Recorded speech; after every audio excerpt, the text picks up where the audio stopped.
आऊज़ुबिल्लाहिमिनश्शैतानिर्रजीम बिस्मिल्लाहिर्रहमानिर्रहीम। बच्चों, मेरा नाम Ali Haider and you are watching the Study Skills YouTube channel. हमने क्लास 12 की पाक स्टडी की जो है बुक स्टार्ट की हुई है और आप कॉन्स्टेंटली जो है लेक्चर्स में अपलोड करने की कोशिश कर रहा हूँ। कल भी लेक्चर अपलोड किया था, आज फिर एक लेक्चर जो है आप लोगों के लिए अपलोड कर रहा हूँ। आज का जो बेटा हमारा टॉपिक है वो पिछले टॉपिक के साथ रिलेट करता है, तो पिछला लेक्चर जिस बच्चे ने नहीं देखा पहले वो लेक्चर देखे, इसके बाद ये इस लेक्चर पे आए। ठीक है। अच्छा, अभी तक हमारी बात ये हुई थी पिछले लेक्चर्स में कि मुसलमानों का अब ये लगने लग गया था कि अब जो है ना हिंदूज हमारी डिमांड्स को कन्वे नहीं करेंगे और ना ही हमारी डिमांड्स को कबूल करेंगे। तो इसके लिए ज़रूरी है कि हमें एक स्ट्रॉन्ग पॉलिटिकल पार्टी को फॉर्म करना चाहिए और अपने लिए एक आज़ाद रियासत की जद्दोजहद करनी चाहिए। ठीक है जी।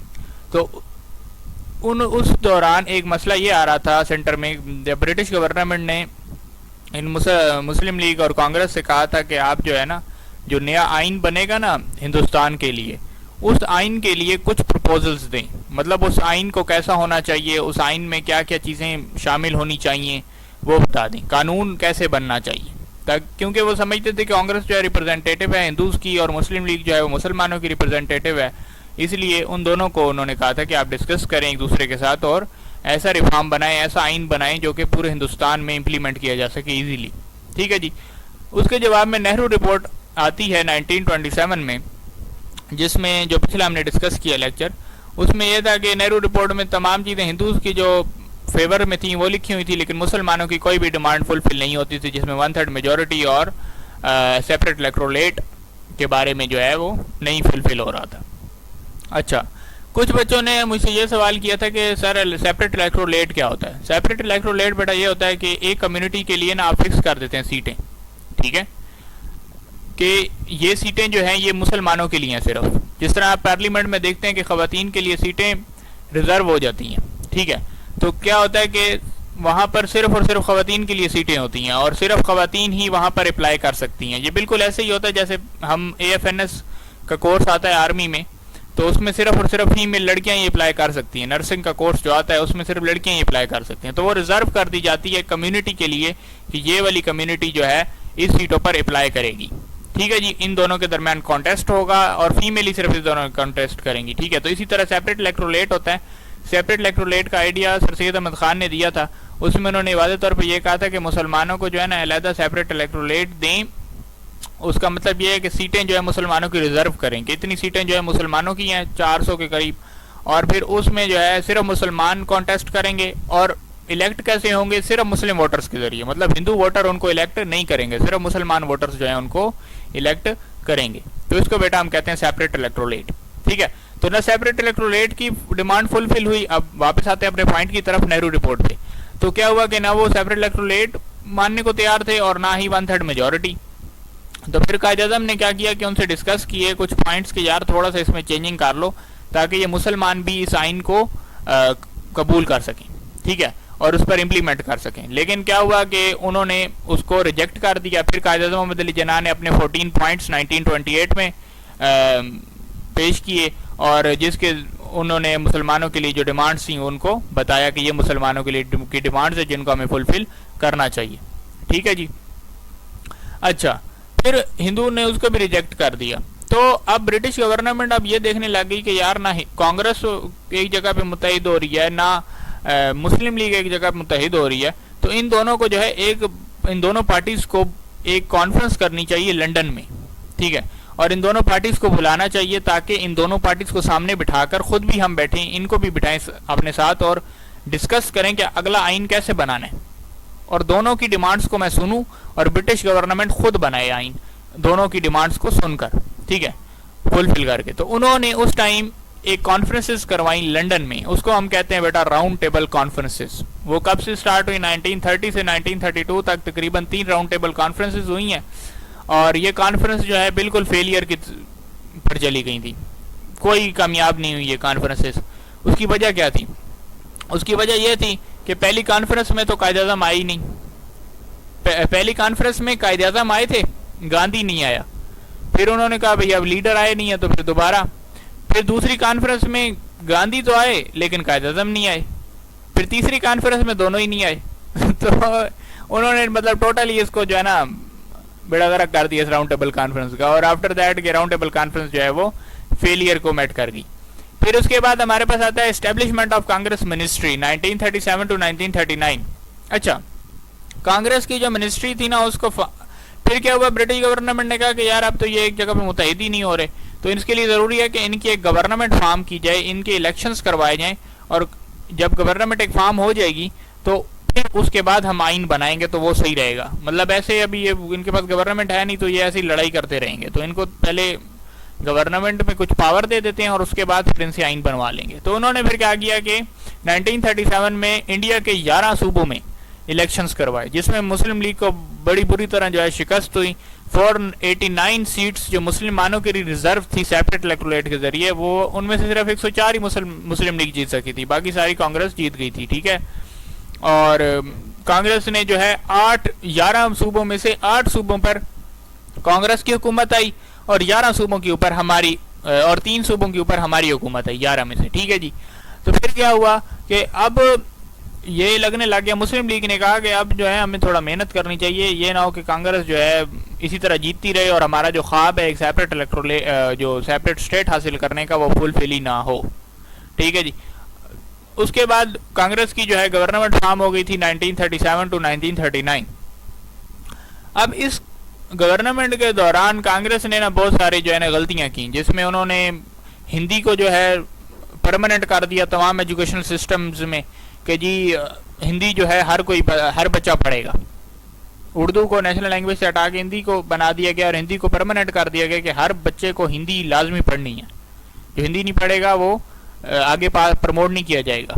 ठीक है जी, उसके बाद दूसरा इन्होंने काम ये किया कि डिफरेंट सिटीज़ में जाके अपने फ्लैग्स लगाना स्टार्ट कर दिए, जो कि गलत चीज़ होती है। ठीक है, जो पार्टी जीतती है उसको नहीं चाहिए कि अपने वो फ्लैग्स जो है वो पूरी सिटी में लगाना शुरू कर दे, जबकि एक अपना फ्लैग है जो स्टेट का, तो उसके बाद अपनी पार्टी का जो है फ्लैग्स उन्होंने लगाना स्टार्ट कर दिए। उसके बाद कुछ स्कूलों में उन्होंने मैंडेटरी कर दिया कि गांधी का एक पुतला बना के उधर लगा दिया और बच्चों से कहा जाता था कि इसको सामने झुका करें डेली, तो इसको परमानेंट कर दिया कि बच्चे यहाँ पर आगे गांधी को पहले सलाम करेंगे, उसके बाद फिर जाएंगे पढ़ने के लिए। तो ये तमाम जो एक्ट्स थे मुसलमानों को लगा कि ये इन्होंने तो सिर्फ अपनी डिमांड ही फुलफिल करनी है और मुसलमानों के लिए ये इनकी गवर्नमेंट सही नहीं है, और अगर हम लोग सेपरेट होमलैंड हासिल करने में कामयाब नहीं होते तो फिर कांग्रेस जो है अगर इनकी गवर्नमेंट आ जाती है या ब्रिटिश चले जाते हैं और सिर्फ कांग्रेस हमारे ऊपर हुक्मरानी करेंगे तो ये हमारी कभी भी डिमांड फुलफिल नहीं करेंगे, जिसके बाद हमें ये सोचने पर मजबूर कर दिया गया कि हमें अब से अलग वतन हासिल कर लेना चाहिए। ठीक है जी, अब मैं स्टार्ट करता हूँ रीडिंग करके आपको थोड़ा समझा देता हूँ। Round table conference 1930 to 1932 in order to resolve communal problems and to discuss future constitution reforms, the British government convened round table conference in London from 1930 to 1932।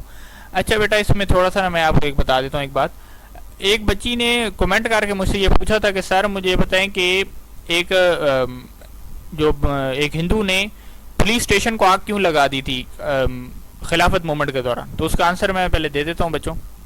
उसका बच्चों आंसर ये है कि ना जब हमारी ये शुरू हुई थी ना खिलाफत मूवमेंट, मुसलमानों और हिंदू ने मिलकर स्टार्ट कर दी। ठीक है, क्योंकि इसमें काफ़ी सारे हिंदू भी शामिल हो गए, फिर गांधी जो था वो चेयरमैन इसका था पार्टी का, तो सारों ने मिलकर जो है तुर्की खिलाफत को बचाने के लिए एक शुरू कर दी मूवमेंट, जिसको हम कहते हैं खिलाफत मूवमेंट। ठीक है, उससे फिर क्या हुआ कि गवर्नमेंट जो थी ना इनकी डिमांड्स मानने को तैयार ही नहीं थी। ठीक है, तो फिर इन्होंने एक मूवमेंट स्टार्ट की थी खिलाफत मूवमेंट के अंदर ही एक और मूवमेंट, उसको कहते हैं नॉन कोऑपरेटिव मूवमेंट। ठीक है, उस मूवमेंट में क्या था कि हम गवर्नमेंट के साथ बिल्कुल कोऑपरेट करेंगे ही नहीं। गवर्नमेंट को जो हम टैक्सेस देते हैं वो हम टैक्स नहीं देंगे। हमारे बच्चे जो गवर्नमेंट के स्कूल्स में पढ़ते हैं हम उनके स्कूल से अपने बच्चे निकलवा लेंगे, उनके स्कूलों में नहीं पढ़ाएंगे। उसके अलावा जो ब्रिटिश की जो गुड्स हैं, मतलब जो ब्रिटिश जो चीज़ें बेचते हैं, ठीक है, मतलब जो गंदम बेच रहे हैं या कपास बेच रहे हैं या जो भी चीज़ें ब्रिटिशर्स बेचते हैं हम नहीं खरीदेंगे, बिल्कुल बाइकआउट करेंगे इनकी तमाम गवर्नमेंट रिफॉर्म्स का। उसके बाद लोगों से यह भी कहा गया कि अपनी जॉब्स को रिजाइन कर दें, अगर आप ब्रिटिश गवर्नमेंट के किसी महकमे में काम करते हैं तो वो भी आप छोड़ दें। उसके बाद वो भी छोड़ दी गई। तो इसी तरह आहिस्ता आहिस्ता ये मूवमेंट इस कदर फैलने लगी कि क्योंकि फिर मेरी बात है, जब आप टैक्स नहीं देंगे तो पुलिस वाले भी आपको तंग करेंगे और फिर यूं इस तरह मसाइल काफ़ी हुए। तो फिर एक हिंदू ने गुस्से में आकर जो है ना उधर उसको जाके पुलिस स्टेशन को आग लगा दी और तकरीबन 21 पुलिस मैन जो है वो वहां पर जल कर मर गए। ठीक है, तो उम्मीद है आपको ये समझ आ गई होगी चीज़। अब मैं आगे स्टार्ट करता हूँ अपना लेक्चर जो है। तो राउंड टेबल कॉन्फ्रेंस 1930 टू 1932। अच्छा, जो इस मसले को हल करने के ना कम्युनल कॉन्फ्लिक्ट स्टार्ट हो गए थे। मैंने आपको कहा था कि हिंदू और मुस्लिम एक दूसरे के जो अभी साथ साथ चल रहे थे खिलाफत मूवमेंट के दौरान, वो अब एक दूसरे के खिलाफ हो गए थे। ठीक है जी। इसके अलावा लीडरशिप्स में भी मसले आ रहे थे, क्योंकि वो लोग डिमांड फुलफिल नहीं कर रहे थे मुसलमानों की। कायद-ए-आज़म 14 पॉइंट्स देते हैं, वो रिजेक्ट कर देते हैं। कायद-ए-आज़म सजेशंस देते हैं, वो रिजेक्ट कर देते हैं कि हमने आपकी बात माननी नहीं है। फिर कायद-ए-आज़म ने कहा हमने तो तुम्हारी बात क्यों माननी है। तो फिर इनके दरमियान जो है लड़ाई स्टार्ट हो गई। तो ब्रिटिश गवर्नमेंट ने उस टाइम क्या किया, the British government convinced round table conference in London from 1930 to 1932। तो उन्होंने 1930 से 1932 के दरमियान जो है राउंड टेबल कॉन्फ्रेंस जो है हेल्ड की। ठीक है जी। 3 round table conferences were held during this period. इस पीरियड के दौरान 3 राउंड टेबल कॉन्फ्रेंसेज हुई। The leader of all communities participated but the conference failed to achieve its objective and constitutional deadlock subsisted। ठीक है, और एक कॉन्स्टिट्यूशनल जो deadlock आ रहा था वो जारी रहा, क्योंकि ये कॉन्फ्रेंसेस जो है फेल हो गई अचीव टू इस ऑब्जेक्टिव। जो उसका ऑब्जेक्टिव था, ऑब्जेक्टिव क्या था कि जी हमें नया आइन बनाना है, उस आइन के रिलेटेड जो है हमें चीज़ें प्रोवाइड की जाएं, मतलब जो आपकी डिमांड्स है वो हमें बताएं ताकि हम एक आइन बना सकें। तो वो ऑब्जेक्टिव उनका फुलफिल नहीं हुआ था। Gandhi also participated in second conference. पहली कॉन्फ्रेंस में गांधी नहीं आया था, लेकिन दूसरी कॉन्फ्रेंस में गांधी आया था। ठीक है, but his stubborn and uncompromise attitude, मतलब वो कॉम्प्रोमाइज नहीं करना चाह रहा था, और वो स्टोबॉर्न मतलब वो बिल्कुल ही एक गलत किस्म का एटीट्यूड लेके बैठा हुआ था कि नहीं भाई हमने तो डिमांड सुननी नहीं है, जो हमारी डिमांड है वही फुलफिल हो। Became the major cause of the failure of the conference, क्योंकि उसका था ही नहीं ना, वो बिल्कुल सुन ही नहीं रहा था। एक होता है ना बंदा थोड़ा सुन लेता है कि चलो यार ठीक है आपकी भी एक आधी डिमांड हम मान लेते हैं, तो बिल्कुल ही उसका ये एटीट्यूड था कि मानना ही नहीं। तो फिर वो वाला जो एटीट्यूड था ना कि मानना ही नहीं है तो उससे जो है काफी फेलियर की तरफ ये चला गया था। However Quaid-e-Azam made efforts to achieve Hindu Muslim unity and consensus over constitutional reforms, but his efforts failed because of the lack of interest of other leaderships।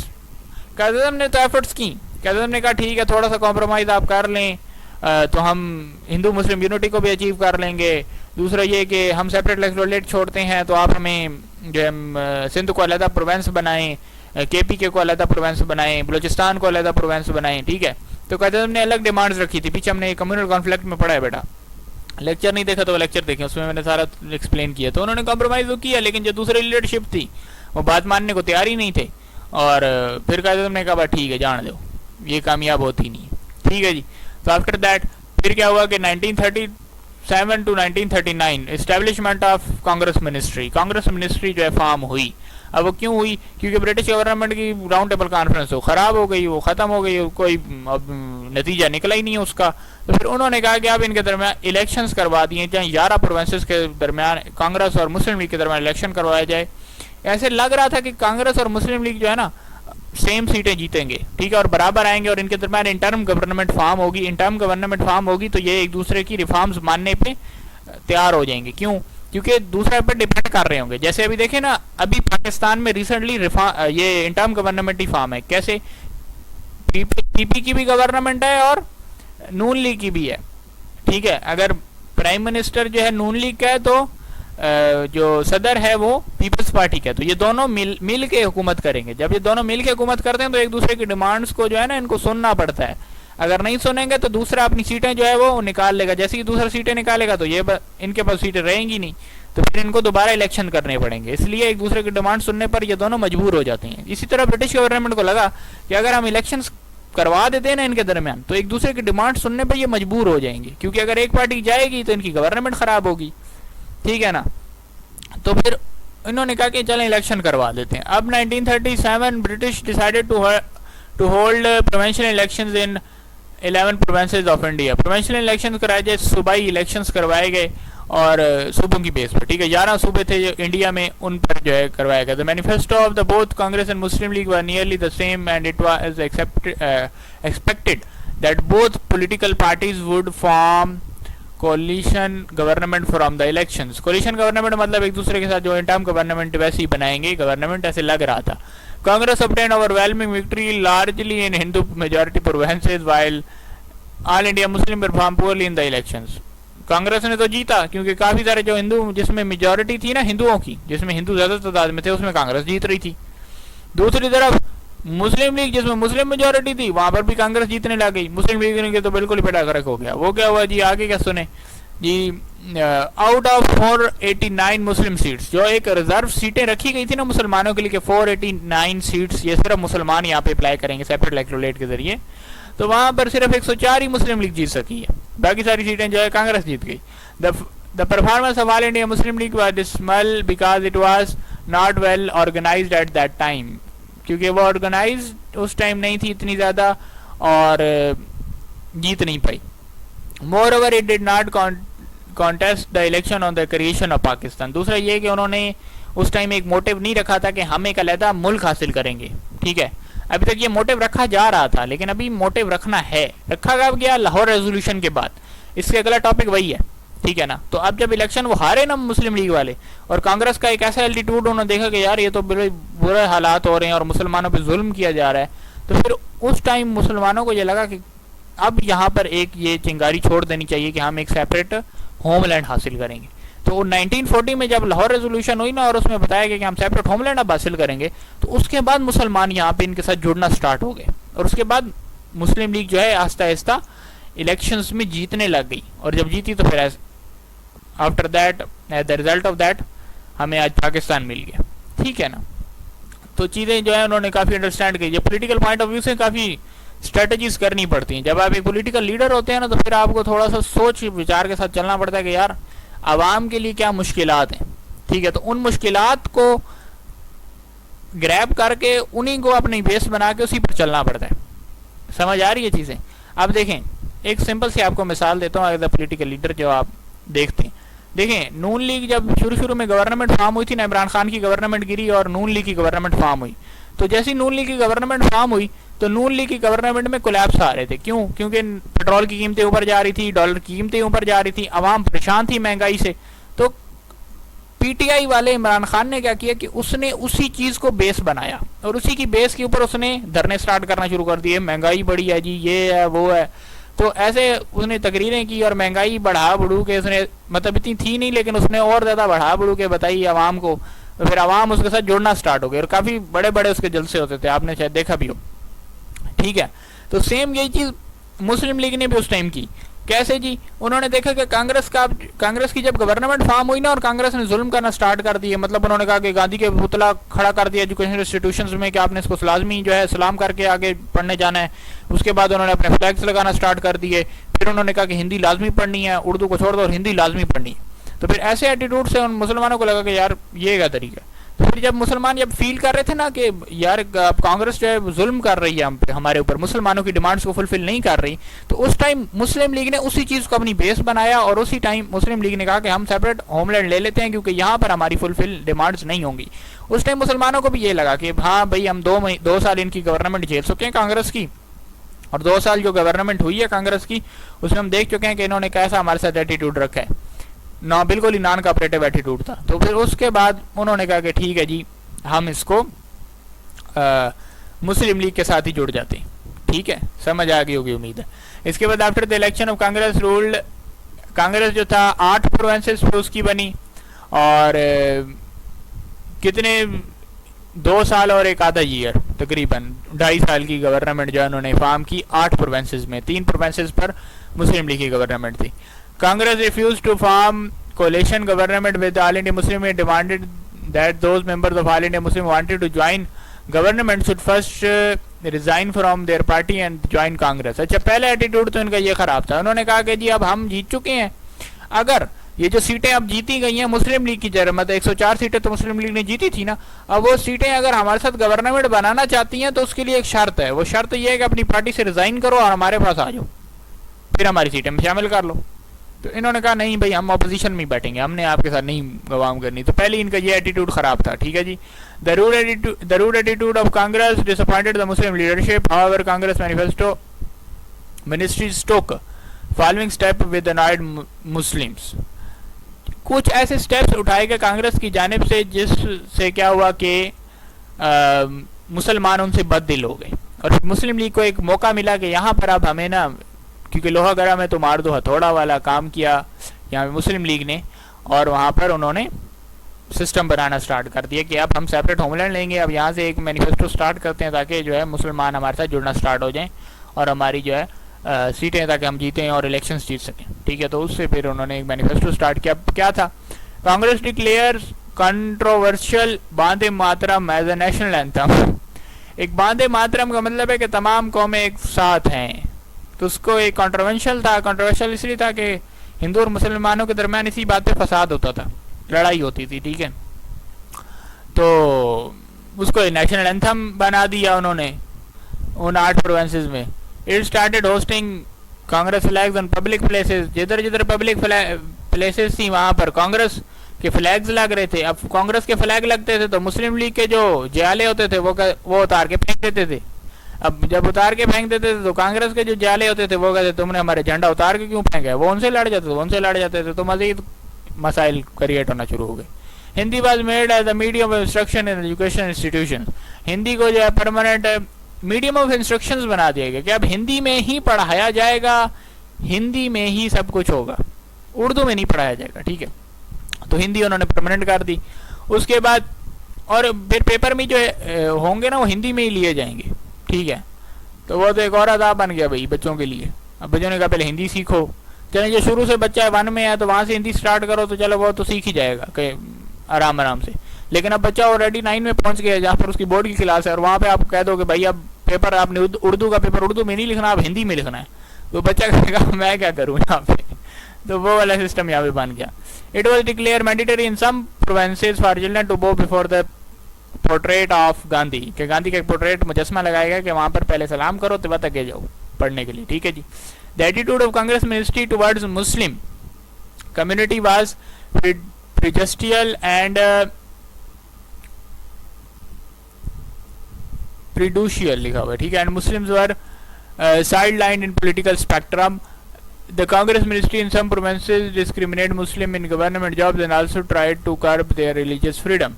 अच्छा, कुछ जगहों पर क्या हुआ कि मुस्लिम लीगों मुसलमानों के साथ एक तो इंसाफ नहीं किया जा रहा था, दूसरा उनको अलहदा किया गया। स्पेक्ट्रम फॉर्म हो जाने का मतलब ये कि उनको एक बताया गया कि तुम्हारी एक अलहदा शनाख्त है। ठीक है, उनको बिल्कुल अलहदा कर दिया गया, हिंदू को ज्यादा दिए जाने लगी। उसके बाद मुसलमानों को जो है गवर्नमेंट जॉब्स भी नहीं दी गई और उनको ज्यादातर कोशिश की गई कि मुसलमान जो है अपने रिलीजियस चीजें जो है वो ना करें, जैसा कि नमाजें पढ़ते हैं तो नमाजें ना पढ़ें, नमाज की छुट्टी ना दी। अब देखिए ना, कुछ इदारों में ये है कि अगर नमाज का टाइम है तो आप नमाज पढ़ सकते हैं। ठीक है, अगर आप पढ़ना चाहते हैं तो आप जहाँ नमाज आपको मिल जाती है वहां पर आप नमाज पढ़ सकते हैं। ठीक है, तो सरकारी इदारों में आप देखें तो लोग पढ़ रहे होते हैं नमाजें, तो छुट्टी मिल जाती है थोड़ी सी 5-10 मिनट की कि आप नमाज पढ़ लें।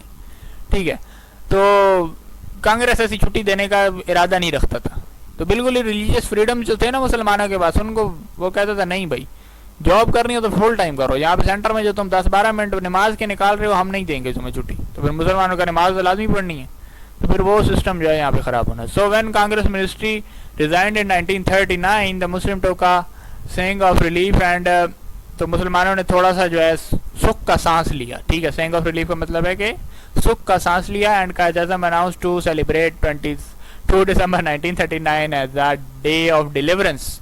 डे ऑफ डिलीवरेंस कायद-ए-आज़म ने उसको कह दिया कि आज ये हमारा जो है डिलीवरेंस कहते हैं, देने का दिन है। अच्छा चलिए मैं इसको बताऊंगा डे ऑफ डिलीवरेंस का क्या मतलब है, इसको मैं सर्च करके। ठीक है, बाकी उम्मीद है आपको ये लेक्चर अच्छा लगा होगा। अगर लेक्चर अच्छा लगा है तो इसको लाइक सब्सक्राइब दोस्तों से शेयर करें। थैंक्स फॉर वॉचिंग, अल्लाह हाफिज़।